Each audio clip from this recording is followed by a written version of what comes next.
And we're continuing on our spline installation with the screen mesh, but before I can come around this whole edge here, I forgot to do one thing, and that is take off the door handle. Now, this is the handle, obviously, that operates your screen door and locks it. So it's kind of seated in there in a way that all you need to do is turn this and then pop it off. It's around there's two plastic parts here. So it pops right over, and when we come back to putting our spline in, we can just pop this back in and reinstall it. But this is going to make our job a whole lot easier as far as our roller coming around here and getting the spline installed. So let's work on that right now. Okay, we've made it this far. Now if you want to keep this thing tight and without any wrinkles, here's a tip for you. Get a couple of clamps, like I have right here, and clamp it here on one side. Pull it tight as you can on the vertical here, and let's clamp this, and let's clamp it right across here. Okay, and then we're going to be on our merry way.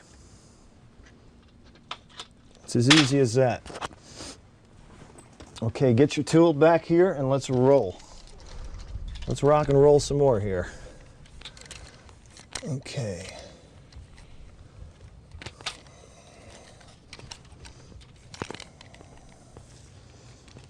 There we go. Get out of here.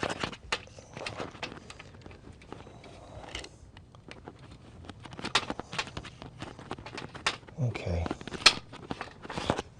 We can come back to that right here because this is pulled very tight, so it's hard to get that down. But once I get all of this in, then I'll come back and release the clamp, and we'll have that in there nicely. See how that works? Okay. Okay, we're just about finished now with the spleen around the entire circumference of the screen.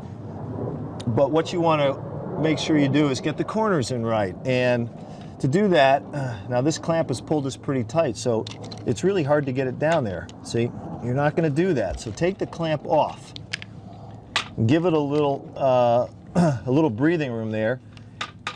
And this is only going to get you so far, the roller. You want to finish this with a flathead screwdriver, okay?